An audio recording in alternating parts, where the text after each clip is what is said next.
Hello दोस्तों। आज हम एक बहुत ही इम्पोर्टेंट और इंटरेस्टिंग टॉपिक स्टार्ट करने जा रहे हैं, जिसका आप सब लोगों को बहुत समय से इंतज़ार था। आज वो लेक्चर आपके सामने आ गया है। तो चलो स्टार्ट करते हैं थ्योरी ऑफ कॉस्ट इस यूनिट के बारे में। दोस्तों, आपको पहले ही बता दूं कि ये जो यूनिट है, ये बहुत सारे स्टूडेंट्स, ऑलमोस्ट मेजॉरिटी स्टूडेंट्स को इस टॉपिक में दिक्कत जाती है।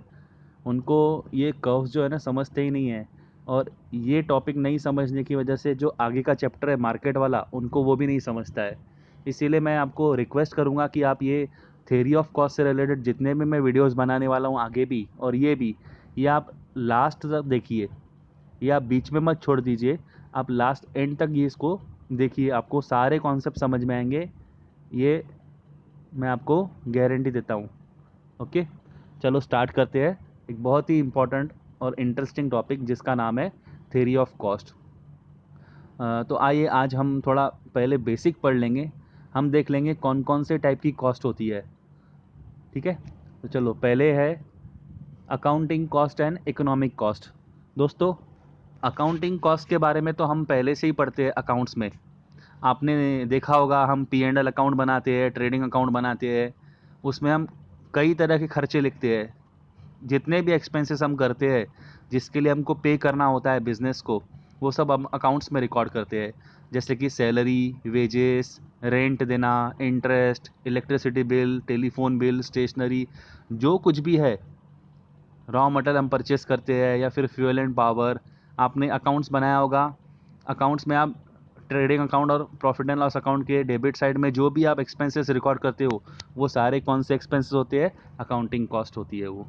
ठीक है, वो अकाउंटेंट रिकॉर्ड करता है वो वाली कॉस्ट।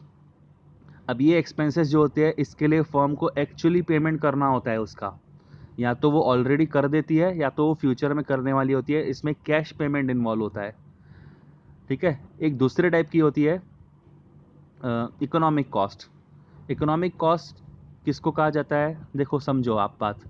जैसे कि मान लो for example 4 factors of production हमने देखे थे: लैंड, लेबर, कैपिटल, एंटरप्रेन्योर। अब होता ऐसे है कि एंटरप्रेन्योर जो होता है, बिजनेसमैन जो होता है, वो खुद भी बिजनेस रन करता है, लेबर भी लगाता है, कैपिटल भी इन्वेस्ट करता है, और लैंड वगैरह भी खरीदता है। तो मान लो अगर वो एंटरप्रेन्योर जो है, वो जो बिजनेसमैन है, ये जो उसने खुद फैक्टर्स ऑफ प्रोडक्शन लगाए हैं, खुद इन्वेस्टमेंट किया है, अगर ये इन्वेस्टमेंट ये खुद नहीं करता, तो ये कहीं और इन्वेस्ट कर देता पैसे, वहाँ से उसको इनकम मिलती। जैसे फॉर एग्जांपल, अगर वो खुद का कैपिटल लगाता है बिजनेस में, अगर मान लो अगर ये खुद का कैपिटल नहीं लगाता, तो ये कहीं और इन्वेस्ट करता, तो इसको वहाँ से पैसे मिलते, इनकम मिलती। चाहे वो इंटरेस्ट हो सकता है, चाहे वो डिविडेंड हो सकता है, तो उसको वहाँ से कमाई मिल सकती थी। अब उसकी वो कमाई जा रही है, क्योंकि उसने वो बिज़नेस में पैसा लगा दिया है। तो ये जो उसकी कमाई जा रही है, ये फैक्टर्स ऑफ प्रोडक्शन जो उसने खुद लगाए हैं, अगर वो खुद नहीं लगाता, वो खुद उसका ओनर नहीं होता, तो उसको बाहर से लेने पड़ते। जैसे एंटरप्रेन्योर खुद को काम करना पड़ रहा है उसको। अगर वो खुद बिजनेस रन नहीं करता, तो कहीं और जॉब करता, उसको वहाँ से सैलरी मिलती। तो ये सब क्या है? ये वैसी वाली कॉस्ट है जो फर्म को एक्चुअली पे नहीं करना पड़ रहा है। क्यों नहीं पे करना पड़ रहा है? क्योंकि वो फर्म खुद ही ओन करती है, फर्म ही उसका ओनर है। तो फर्म ओनर होने की वजह से उसको उसका पेमेंट नहीं करना पड़ रहा है एक्सपेंसेस का। लेकिन मान लो अगर ये फैक्टर्स ऑफ प्रोडक्शन उसके पास नहीं होते, फर्म के पास, तो इसको बाहर से लेने पड़ते। जैसे मान लो अगर बिजनेसमैन जो है, वो खुद का कैपिटल अगर इन्वेस्ट उसके पास नहीं है, कैपिटल पैसे नहीं है, तो फर्म को क्या करना पड़ता था? बाहर से लोन लेना पड़ता था, तो बदले में इंटरेस्ट देना पड़ता था, है ना। लेकिन एक्चुअल में अभी देना पड़ रहा है क्या? नहीं, क्योंकि खुद का पैसा है। तो ये कौन सी कॉस्ट होती है? ये होती है इकोनॉमिक कॉस्ट।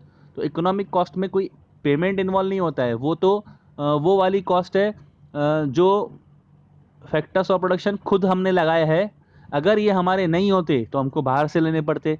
बाहर से लेने पड़ते तो हमको उसका पेमेंट करना पड़ता। लेकिन ये हमारे होने की वजह से अब हमको पेमेंट करने की ज़रूरत नहीं है। तो ऐसे वाले जो कॉस्ट होती है, ऐसे वाले जो एक्सपेंसेस होते हैं, इसको कहते हैं इकोनॉमिक कॉस्ट। ठीक है, अकाउंटिंग कॉस्ट का दूसरा नाम होता है अकाउंटिंग कॉस्ट में, जो पहले कॉन्सेप्ट मैंने आपको बताया अकाउंटिंग कॉस्ट, उसका दूसरा नाम होता है एक्सप्लिसिट कॉस्ट। एक्सप्लिसिट कॉस्ट भी उसको कहते हैं। इकोनॉमिक कॉस्ट जो होती है ना, इकोनॉमिक कॉस्ट को इकोनॉमिक कॉस्ट में दोनों कॉस्ट होती है, एक्सप्लिसिट भी और इम्प्लिसिट भी। अभी जो मैंने आपको बताया कि फैक्टर्स ऑफ प्रोडक्शन हम खुद लगाते हैं, एंटरप्रेन्योर अगर वो खुद फैक्टर्स ऑफ प्रोडक्शन इन्वेस्ट करता है, लगाता है, तो उसको बाहर से लेने की ज़रूरत नहीं है, तो वो पेमेंट उसका बच जाएगा। लेकिन अगर वो उसके पास नहीं होता तो वो बाहर से लेता था और उसको पेमेंट करना पड़ता था। तो ये जो होती है इसको कहते हैं इम्प्लिसिट कॉस्ट। और इकोनॉमिक कॉस्ट में दोनों कॉस्ट आती है, अकाउंटिंग कॉस्ट भी आती है और इम्प्लिसिट कॉस्ट भी आती है, एक्सप्लिसिट कॉस्ट भी आती है और इम्प्लिसिट कॉस्ट भी आती है। तो इसके ऊपर भी एमसीक्यूज बहुत बार आता है, तो थोड़ा ध्यान रखना, ये थोड़ा इंपॉर्टेंट है। अब आप बोलोगे कि सर फिर इकोनॉमिक कॉस्ट का हमको समझ में नहीं आया कि ये हम कौन से क्यों पढ़ रहे हैं। अकाउंटिंग कॉस्ट तो ठीक है, हम अकाउंट्स में भी पढ़ते हैं, उसका तो हमको एक्चुअल पेमेंट करना होता है, तो लॉजिकल है, जो हम पेमेंट कर रहे हैं वो हमारे लिए एक्सपेंसेस है। लेकिन इकोनॉमिक कॉस्ट जो होती है, इम्प्लिसिट कॉस्ट जो होती है, ये हमारे कौन से काम की है? देखो दोस्तों, इम्प्लिसिट कॉस्ट जो होती है वो फैक्टर्स ऑफ प्रोडक्शन हमारे है, अगर ये हमारे नहीं होते तो हमको बाहर से लेने पड़ते, उसका पेमेंट हमको करना पड़ता।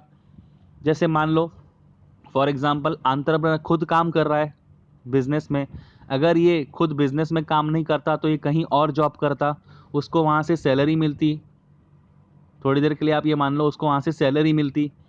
अगर अभी वो क्या कर रहा है, बिजनेस कर रहा है, तो वो अपना जॉब छोड़ के, सैलरी छोड़ के, उसकी बजाय वो बिजनेस कर रहा है। तो हमको ये डिसीजन लेना पड़ता है कि हमारे लिए जॉब करना अच्छा था कि हमारे लिए बिजनेस करना अच्छा है। तो जब भी डिसीजन लेने की बारी आती है ना कि क्या करना चाहिए, हमारे लिए अच्छा है कि नहीं, उस टाइम पे हम अकाउंटिंग कॉस्ट को नहीं देखते हैं, उस टाइम पे हम इकोनॉमिक कॉस्ट को देखते हैं। इकोनॉमिक कॉस्ट का मतलब हम एक्सप्लिसिट और इम्प्लिसिट दोनों कॉस्ट देखते हैं। हम वो कॉस्ट भी देखते हैं जिसका हमको एक्चुअल में पेमेंट करना पड़ रहा है, कैश पेमेंट, और डिसीजन लेने के लिए हम वो वाली कॉस्ट भी इंक्लूड करते हैं जिसके लिए हमको पेमेंट नहीं करना पड़ रहा है क्योंकि हम खुद ही ओनर है। लेकिन अगर हम खुद ओनर नहीं होते तो फिर हमको बाहर से लेना पड़ता और उसके लिए पेमेंट करनी पड़ती। जैसे फॉर एग्जांपल, थोड़ी देर के लिए आपको आसानी से समझाने के लिए मैं आपको एक बात बता रहा हूँ। मान लो मेरे पास कुछ पैसे है, 50 लाख रुपीज़ है मेरे पास मान लो, और वो 50 लाख रुपीज़ मैं मेरे बिजनेस में इन्वेस्ट कर रहा हूँ। अब ये जो 50 लाख रुपीज़ मेरे पास है, अगर ये मैं इन्वेस्ट बिजनेस में नहीं करता तो मैं इसको कहीं और रख देता। मान लो मैं इसको बैंक में रख देता, तो बैंक से मुझे मान लो 8% इंटरेस्ट मिलता साल का। तो साल का 8% इंटरेस्ट कितना होता है 50 लाख के ऊपर?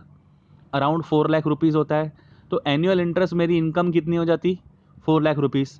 अब ये जो 50 लाख रुपीज़ मैं बैंक में न रख के कहाँ इन्वेस्ट कर रहा हूँ, मैं मेरे बिजनेस में इन्वेस्ट कर रहा हूँ, तो वहाँ से मुझे वो 4 लाख की इनकम होनी चाहिए। तो 4 लाख की इनकम होगी तो मैं बोलूँगा ठीक है, मेरा नॉर्मल प्रॉफिट हो रहा है। समझ रहे हो आप मेरी बात को? अगर मुझे 4 लाख रुपीज़ यहाँ से प्रॉफिट नहीं हो रहा है तो फिर इससे तो अच्छा होता मैं बिजनेस ना करूँ, मैं कहाँ रख दूँ, बैंक में रख दूँ। तो इसीलिए जब भी डिसीजन लेनी होती है हमको, बिजनेस करना है कि नहीं करना है, इसके लिए फिर हमको अकाउंटिंग कॉस्ट नहीं देखना होता है, हमको इसके लिए क्या देखना होता है, इकोनॉमिक कॉस्ट देखना पड़ता है। तो एक्चुअल में मैं क्या कैलकुलेशन करूँगा, मैं मेरे पास जो भी रेवेन्यूज़ आएंगे, जो भी मैं सेल करके पैसे मेरे पास आएंगे, उसमें से मैं अकाउंटिंग कॉस्ट तो माइनस करूँगा ही, साथ में ये जो 4 लाख रुपीज़ का इंटरेस्ट था जो मुझे मिलने वाला था, अगर मेरा मेरा खुद का कैपिटल नहीं होता तो मैं बाहर से लोन ले लेता और मुझे 8% इंटरेस्ट भरना पड़ता, या फिर आप ऐसा समझो कि ये कैपिटल मैं कहीं और लगा देता तो मुझे वहाँ से इंटरेस्ट मिलता। अब वो पैसे मैं उधर ना लगा के बिजनेस में लगा रहा हूँ, तो फिर मेरा 4 लाख रुपए का नुकसान हो रहा है। जो मुझे इंटरेस्ट मिलने वाला था वो मुझे नहीं मिल रहा है। तो वो 4 लाख रुपीज़ का जो इंटरेस्ट मेरा जा रहा है वो मेरे लिए इम्प्लिसिट कॉस्ट हो गई। तो वो 4 लाख रुपीज़ भी मैं मेरे बिजनेस के रेवेन्यूज़ में से माइनस कर दूंगा। मीन्स रेवेन्यूज़ में से अकाउंटिंग कॉस्ट भी माइनस होगी और इम्प्लिसिट कॉस्ट भी माइनस होगी। मीन्स हम इकोनॉमिक कॉस्ट माइनस करते हैं क्योंकि इकोनॉमिक कॉस्ट में दोनों कॉस्ट आती है, अकाउंटिंग कॉस्ट भी आती है और इम्प्लिसिट कॉस्ट भी आती है। फिर अगर आंसर मुझे 0 मिल रहा है, इसका मतलब मैं नॉर्मल प्रॉफिट कमा रहा हूँ क्योंकि मैंने वो 4 लाख रुपीज़ भी माइनस कर दिए जो मुझे बाहर से मिल रहे थे। तो इधर भी मिल रहे, मेरा आंसर अगर 0 आ रहा है तो मैं नॉर्मल प्रॉफिट कमा रहा हूँ। अगर फिर भी मेरा आंसर पॉजिटिव आ रहा है 4 लाख माइनस करने के बाद में भी, तो मैं सुपर नॉर्मल प्रॉफिट कमा रहा हूँ। मीन्स नॉर्मल प्रॉफिट से भी ज़्यादा कमा रहा हूँ। और अगर मान लो 4 लाख रुपीज़ माइनस करने के बाद मेरा आंसर नेगेटिव आ रहा है तो मीन्स मैं लॉसेस में हूँ। इससे तो बेटर होता मैं वो 50 लाख रुपीज़ बैंक में रख देता, वहाँ से मुझे 4 लाख रुपीज़ का प्रॉफिट होता। मेरा आंसर नेगेटिव तभी आएगा दोस्तों जब मुझे जो मेरा जो बिज़नेस का रेवेन्यू है वो अकाउंटिंग कॉस्ट माइनस करने के बाद मेरे पास 4 लाख रुपीज़ नहीं बच रहा है। 4 लाख रुपीज़ माइनस करूँगा तो आंसर क्या आ जाएगा, नेगेटिव आ जाएगा। तो इसलिए जब भी डिसीजन लेना होता है तो हम क्या करते हैं, इकोनॉमिक कॉस्ट को माइनस करते हैं, ना कि अकाउंटिंग कॉस्ट को। इकोनॉमिक कॉस्ट में दोनों आता है, एक्सप्लिसिट और इम्प्लिसिट। ओके, फिर इसके बाद हम आगे देखेंगे।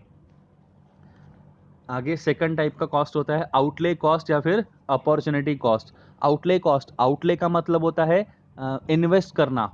आउटले का मतलब होता है जो एक्चुअल एक्सपेंडिचर है हमारा, जो हमारे पास से पैसे जा रहे हैं। जैसे फॉर एग्जांपल हम मटेरियल के लिए पेमेंट करते हैं, हम वेजेस के लिए पेमेंट करते हैं, हम रेंट का पेमेंट करते हैं। अगर आपने प्रीमाइसेस मान लो फैक्ट्री आपने रेंट पे लिया है तो उसका पेमेंट करना होगा। मान लो आपने कहीं से लोन वगैरह लिया है तो उसका इंटरेस्ट देना पड़ेगा।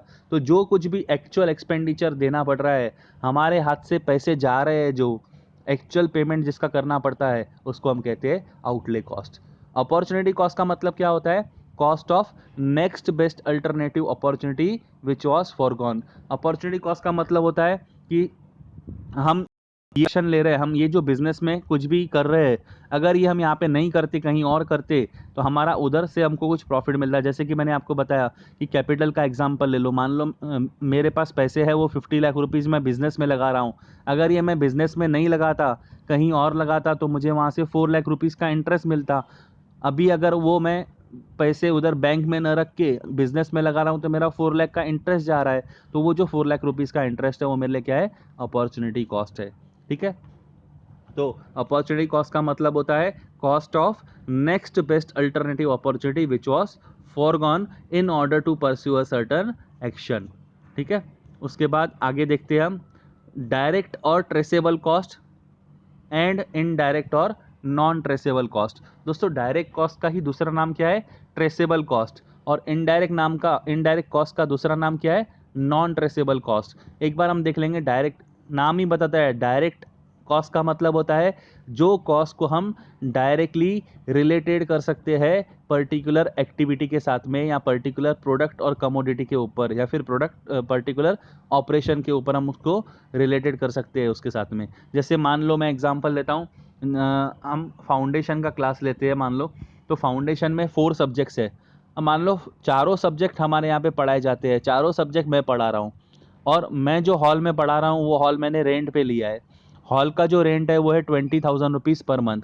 तो ये जो 20,000 रुपीज़ पर मंथ है, अगर मुझसे कोई पूछेगा कि सर आप 4 सब्जेक्ट पढ़ाते हो, चारों सब्जेक्ट का आप मिला के रेंट कितना भरते हो, हॉल का 20,000 रुपीज़, आप चारों सब्जेक्ट एक ही हॉल में पढ़ाते हो, तो आप ये बता सकते हो क्या कि लॉ के लिए कितना रेंट हुआ, इकोनॉमिक्स के लिए कितना हुआ, अकाउंट्स के लिए कितना हुआ, और मैथ्स के लिए कितना हुआ। तो ये जो कॉस्ट है ये सबकी मिला के है, सबका मिला के मैं रेंट पे कर रहा हूँ 20,000 रुपीज़ पर मंथ। वो हॉल में सारे सब्जेक्ट्स एक ही हॉल में पढ़ाए जाते हैं। तो इसीलिए पर्टिकुलर सब्जेक्ट का कॉस्ट कितना, पर्टिकुलर सब्जेक्ट के लिए मैं कितना रेंट पे कर रहा हूँ, ये पहचानना मेरे लिए क्या हो जाएगा, मुश्किल हो जाएगा। इसीलिए ये 20,000 रुपीज़ अगर आप सब्जेक्ट वाइज मेरे से पूछोगे तो मैं बोलूँगा ये डायरेक्ट कॉस्ट नहीं है, ये कौन सी कॉस्ट है, इनडायरेक्ट कॉस्ट है, ये नॉन ट्रेसेबल कॉस्ट है, क्योंकि मैं किसी एक के ऊपर इसको ट्रेस नहीं कर सकता हूँ। हाँ, लेकिन अगर कोई मुझसे पूछेगा कि सर फाउंडेशन की आप क्लास लेते हो तो फाउंडेशन के लिए आप कितना रेंट पे कर रहे हो, तो मैं बता सकता हूँ कि हाँ भाई फाउंडेशन के लिए मैं 20,000 रुपीज़ पे कर रहा हूँ। तो फाउंडेशन, सीए फाउंडेशन के लिए अगर कोई मुझसे पूछेगा कितना कॉस्ट है, तो मैं सीए फाउंडेशन के लिए बोलूँगा मेरा कॉस्ट 20,000 रुपीज़ पर मंथ है। ये डायरेक्ट कॉस्ट है, ये ट्रेसेबल है। या तो फिर मैं थोड़ा एग्जाम्पल को चेंज करता हूँ। मान लो मेरे 2 हॉल है। एक हॉल में मैं सिर्फ अकाउंट्स पढ़ाता हूँ, और दूसरे हॉल में मैं इकोनॉमिक्स, लॉ और मैथ्स पढ़ाता हूँ। तो जिस हॉल में मैं अकाउंट्स पढ़ाता हूँ वहाँ का रेंट है 10,000 रुपीज़ पर मंथ, और जिस हॉल में मैं इकोनॉमिक्स, मैथ्स और लॉ पढ़ाता हूँ वहाँ का मेरा रेंट है 12,000 रुपीज़ पर मंथ। तो जो हॉल में मैं अकाउंट्स पढ़ाता हूँ उसका मैं रेंट जो दे रहा हूँ 10,000 रुपीज़, उसको मैं बोलूँगा ये डायरेक्ट कॉस्ट है। मैं अकाउंट्स की कॉस्ट निकाल सकता हूँ कि मुझे अकाउंट्स के लिए कितना खर्चा आ रहा है, अकाउंट्स पढ़ाने के लिए मुझे कितना खर्चा आ रहा है, 10,000 रुपीज़ पर मंथ मैं उसके लिए रेंट दे रहा हूँ। तो वो हॉल का खर्चा मैं डायरेक्ट अकाउंट्स के ऊपर चार्ज कर सकता हूँ, अकाउंट सब्जेक्ट के ऊपर, इसीलिए वो डायरेक्ट कॉस्ट कहलाएगी। दूसरा हॉल है जहाँ पे मैं लॉ, इकोनॉमिक्स और मैथ्स पढ़ाता हूँ, वहाँ का रेंट मैं भर रहा हूँ 12,000 रुपीज़। तो इंडिविजुअल सब्जेक्ट के लिए मैं कितना भर रहा हूँ रेंट, ये मेरे लिए जानना मुश्किल हो जाएगा, इसलिए वो 12,000 रुपीज़ मैं इकोनॉमिक्स, लॉ और मैथ्स के लिए क्या कहूँगा, वो इनडायरेक्ट कॉस्ट है या फिर नॉन ट्रेसेबल कॉस्ट है। तो डायरेक्ट कॉस्ट का मतलब होता है जो हम डायरेक्टली किसी कंपोनेंट या ऑपरेशन या फिर प्रोडक्ट या फिर किसी भी एक्टिविटी या प्रोसेस के ऊपर हम डायरेक्टली चार्ज कर सकते हैं, हम उससे उसको रिलेट कर सकते हैं, उसको आइडेंटिफाई कर सकते हैं, ठीक है। और नॉन ट्रेसेबल या फिर इनडायरेक्ट कॉस्ट का मतलब होता है हम उसको आइडेंटिफाई नहीं कर सकते कि ये कौन से एक्टिविटी से रिलेटेड है, ये कौन से प्रोसेस से रिलेटेड है, हम इसको पहचान नहीं पाते हैं, ठीक है। उसके बाद हम देखेंगे अगला टाइप है incremental cost and sunk cost. तो इंक्रीमेंटल नाम ही बताता है, इंक्रीमेंटल कॉस्ट का मतलब क्या, इंक्रीमेंटल म्हणजे जो बढ़ते जा रही है। जैसे फॉर एग्जांपल इसको इसका दूसरा नाम भी है मार्जिनल कॉस्ट। जैसे फॉर एग्जांपल मैं 100 यूनिट्स बना रहा हूँ, तो 100 यूनिट्स बनाने के लिए मुझे खर्चा आता है 5000 रुपीज़। अगर मैं 110 यूनिट्स बना रहा हूँ तो मुझे खर्चा आता है 5400। तो जो मैंने एडिशनल 10 यूनिट्स बनाए उसका खर्चा कितना हुआ, 400 रुपीज़। तो ये क्या था, ये इंक्रीमेंटल कॉस्ट है। तो कोई भी कॉस्ट जिसकी वजह, ऐसी कोई कॉस्ट जो आपने आपकी डिसीजन की वजह से बढ़ रही है, आपकी डिसीजन की वजह से बढ़ रही है, उस कॉस्ट को कहते हैं इंक्रीमेंटल कॉस्ट। पर्टिकुलर कोई आपने डिसीजन लिया, उसकी वजह से जो कॉस्ट में इंक्रीमेंट हुआ, जो कॉस्ट उसकी वजह से बढ़ गई, एडिशनल कॉस्ट उसकी वजह से लगी, उसको हम कहते हैं इंक्रीमेंटल कॉस्ट, ठीक है। तो additional cost incurred by a firm as a result of business decision. कोई भी आपने बिजनेस डिसीजन लिया है, उसकी वजह से आपको एडिशनल खर्चा करना पड़ रहा है, तो वो जो एडिशनल खर्चा आप कर रहे हैं उसको हम कहते हैं इंक्रीमेंटल कॉस्ट। संक कॉस्ट का मतलब होता है संक, संक म्हणजे जो डूब गए, डूब गए म्हणजे जो हमने पास्ट में हमने जो खर्चा किया है। जैसे कि फॉर एग्जांपल कोई एक्सपेंडिचर मैंने पास्ट में कर दिया है। तो दोस्तों आप एक बात हमेशा ध्यान में रखना, जब भी मुझे डिसीजन लेना होता है ना, तो फ्यूचर के बारे में देख के लेना होता है, हम पास्ट को देख के डिसीजन नहीं लेते। तो ऐसा कोई भी खर्चा जो हमने ऑलरेडी पास्ट में कर दिया है, अब वो मेरे लिए डिसीजन लेने के लिए कोई काम का नहीं, क्योंकि वो मेरे हाथ से पैसे जा चुके हैं। अब जो मुझे डिसीजन लेना है वो आगे के लिए लेना है, आगे जो खर्चा होने वाला है मुझे उसको देख के लेना है। जो पैसे मैं ऑलरेडी खर्चा कर चुका हूँ उसके लिए मुझे नहीं देखना है, उसको कहते हैं संक कॉस्ट। तो sunk cost refer to those cost which are already incurred once and for all and can not be recovered. तो संक कॉस्ट को हम रिकवर नहीं कर सकते, ये ऑलरेडी इनकर्ड हो चुके हैं, ये हमने खर्चा कर दिया है और इसको हम रिकवर भी नहीं कर सकते हैं, ठीक है। उसके बाद हम देखते हैं historical cost and replacement cost. Historical cost नाम ही है, हिस्टोरिकल कॉस्ट मीन्स जो हमने पास्ट में खर्चा कर दिया है। अब दोस्तों आप बोलोगे इससे ये तो संक कॉस्ट के जैसी हो गई, नहीं। हिस्टोरिकल कॉस्ट में हो सकता है कि संक कॉस्ट हो या फिर हिस्टोरिकल कॉस्ट ऐसा भी हो सकता है कि संक कॉस्ट ना हो, क्योंकि हिस्टोरिकल कॉस्ट का मतलब होता है जो कॉस्ट हमने ऑलरेडी पास्ट में कर दिया है। अब जो हमने कॉस्ट इनकर हमने पास्ट में कर दिया है, हो सकता है वो रिकवरेबल हो, या ऐसा भी हो सकता है कि हम उसको रिकवर ना कर सके। अगर जो हमने खर्चा पास्ट में कर दिया है उसको हम रिकवर कर सकते हैं तो फिर वो संक कॉस्ट नहीं हुई, और अगर हम उसको रिकवर नहीं कर सकते तो फिर वो क्या हो जाएगी, संक कॉस्ट, ठीक है।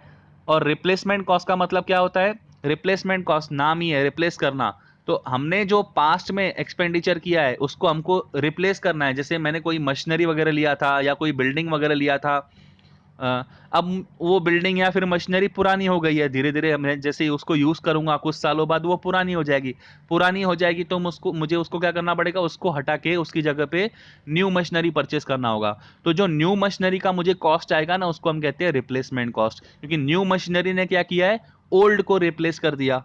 तो रिप्लेस करने की वजह से जो खर्चा हुआ उसको कहते हैं रिप्लेसमेंट कॉस्ट। तो रिप्लेसमेंट कॉस्ट हमेशा ये ऐसा वाला एक्सपेंडिचर है जो आगे इनकर करने वाले हैं हम, वो काय के लिए करने वाले हैं, क्योंकि ओल्ड एसेट को हमको क्या करना है, रिप्लेस करना है न्यू से, ठीक है। तो इसलिए कहा गया है money expenditure, replacement cost is the money expenditure that has to be incurred, ये इनकर्ड करना बाकी है, ये इनकर्ड हम करने वाले हैं for replacing an old asset. Historical cost उसका उल्टा होता है, वो हमने ऑलरेडी इनकर्ड कर दी है, रिप्लेसमेंट कॉस्ट हमको इनकर करना है अभी, ठीक है। उसके बाद होता है नेक्स्ट टाइप है private cost and social cost.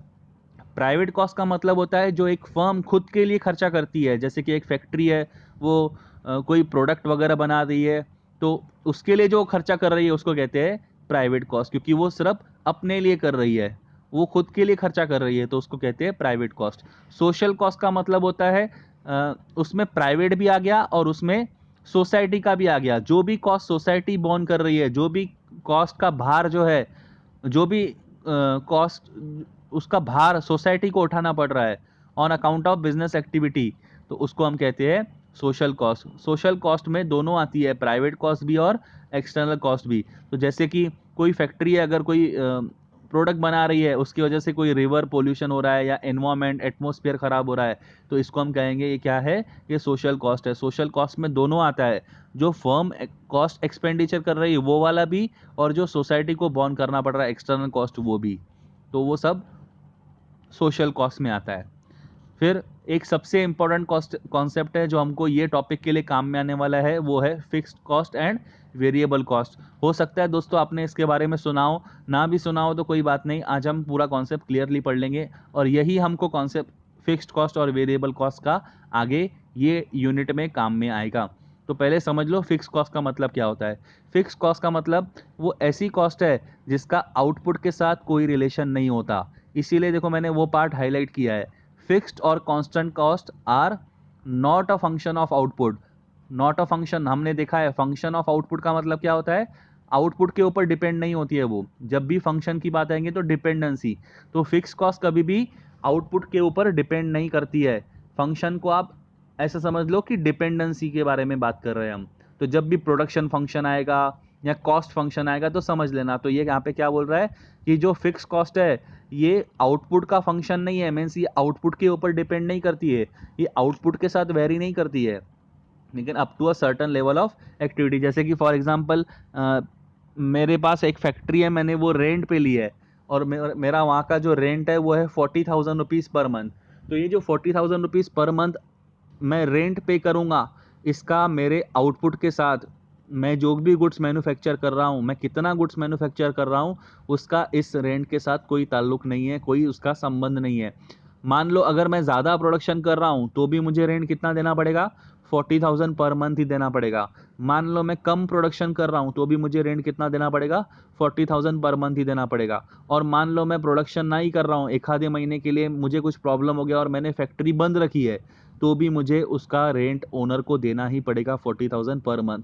तो आप देख रहे हो, मैं मेरे आउटपुट का इस कॉस्ट के साथ कोई संबंध नहीं है, मुझे 40,000 पर मंथ देना है, इसका मतलब देना ही है, चाहे उसका आउटपुट मुझे कितना भी आउटपुट मुझे मिले, लेकिन उसका कॉस्ट जो है मुझे उतना ही पे करना पड़ेगा। इसका उल्टा होता है वेरिएबल कॉस्ट। वेरिएबल कॉस्ट का मतलब होता है, नाम ही है देखो वेरिएबल, जो वेरी करती है, वेरी म्हणजे जो चेंज होती है, किसके साथ चेंज होती है, आउटपुट के साथ चेंज होती है। तो आउटपुट ज़्यादा तो कॉस्ट ज़्यादा, आउटपुट कम कॉस्ट कम, आउटपुट ज़ीरो कॉस्ट ज़ीरो, इसको कहते हैं वेरिएबल कॉस्ट। फिक्स कॉस्ट क्या होता है, ये उतना ही पे करना होता है चाहे आउटपुट ज़्यादा हो, कम हो या ना हो। वेरिएबल कॉस्ट, आउटपुट ज़्यादा तो वेरिएबल कॉस्ट ज़्यादा, आउटपुट कम वेरिएबल कॉस्ट कम, output zero variable cost zero. जैसे कि फॉर एग्जांपल रॉ मटेरियल और वेजेस, रॉ मटेरियल और वेजेस का खर्चा तो तभी आएगा जब आप आउटपुट करोगे, आप गुड्स मैन्युफैक्चर करोगे। ज़्यादा गुड्स मैन्युफैक्चर करोगे तो ज़्यादा वेजेस पे करने होंगे, ज़्यादा आपको रॉ मटेरियल लगेगा। आप कम आउटपुट बनाओगे तो आपको कम वेजेस पे करनी होगी, कम रॉ मटेरियल पे करना होगा। दोस्तों ये जो वेरिएबल कॉस्ट होती है ना, इसको हम अवॉइड कर सकते हैं। अवॉइड का मतलब ये हमारे हाथ में होती है, मुझे खर्चा करना है कि नहीं करना है मेरे हाथ में। मैं आउटपुट बनाऊंगा तो मेरा खर्चा होगा, आउटपुट नहीं बनाऊंगा तो खर्चा नहीं होगा।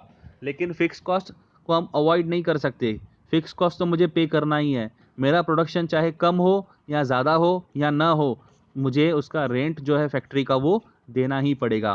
ठीक है, तो ये थी जो हमने कॉस्ट के बारे में पढ़े। हमको इसमें इस टॉपिक में सबसे ज़्यादा काम में फिक्स कॉस्ट और वेरिएबल कॉस्ट आएगा। इसके कर्व्स भी हम आगे सीखेंगे कैसे होते हैं, क्या होता है।